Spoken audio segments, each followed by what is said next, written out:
BA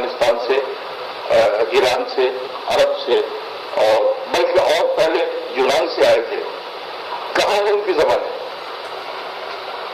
میں نے اپنے تایا کو فارسی میں بات کرتے دیکھا ہے، مگر مجھے اچھی طرح یاد ہے کہ وہ اٹک اٹک کے بولتے ہیں، لیکن ان کے والد تو بہت سے فارسی بولتے ہوں گے، لیکن اب ہمارے کو کسی کو نہیں پتا وہ ہماری وہ زبان کہاں گئی.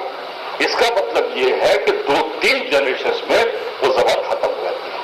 اب مجھے یہ ڈر ہے کہ اگر ہم لوگوں نے سلسلے میں یعنی ہندوستان اور پاکستان میں کوئی قدم نہیں اٹھایا تو ہمیں یہ ڈر ہے کہ ہماری یہ زبان جس کو ہم نئی بستیاں کہتے ہیں، جو نئی دنیا میں آباد ہو رہے ہیں، یہ انہی لوگوں تک ہیں جو یہاں سے مائگریٹ کر گئے ہیں. اس کے بعد شاید اردو کا وہ ماحول نہ رہتا ہے. اب ہم نے یہ کیا ہے، بہت لمبا قصہ ہے کہ موریشس میں ہم لوگوں نے، شبیر مالکی صاحب ہمارے ساتھ تھے، ہم نے کوشش کی کہ وہاں ایک بین الاقوامی نام بھی رکھا تھا، بین الاقوامی اردو رابطہ کمیٹی بنائے تاکہ تمام دنیا کے لوگوں سے ہمارا رابطہ قائم ہو کہ ہم کچھ کریں، کچھ یہ کریں.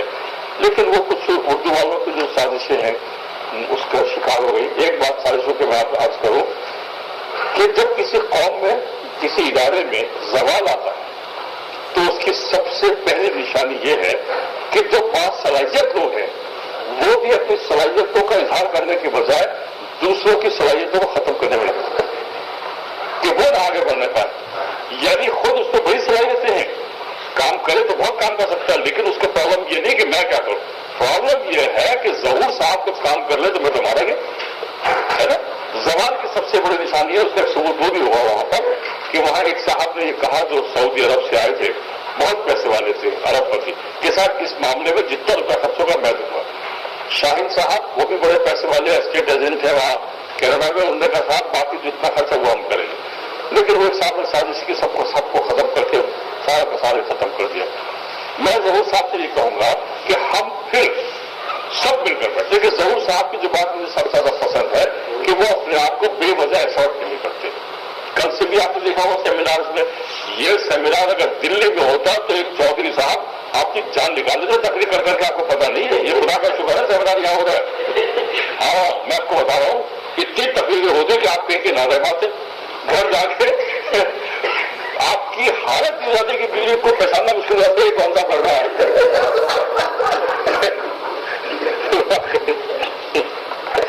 تو میں یہ کہہ رہا تھا کہ میں نے آپ سے کہا ہے ظہور صاحب سے کہ صاحب ہم سب لوگ مل کے بیٹھتے ہیں، کچھ لوگ آپ ڈھونڈیے، کچھ ہم ڈھونڈتے ہیں، ایک 10-12 آدمی کی میٹنگ ہم جموں میں یا دلی میں کریں اور ہم ایسے لوگ دیکھ لیں.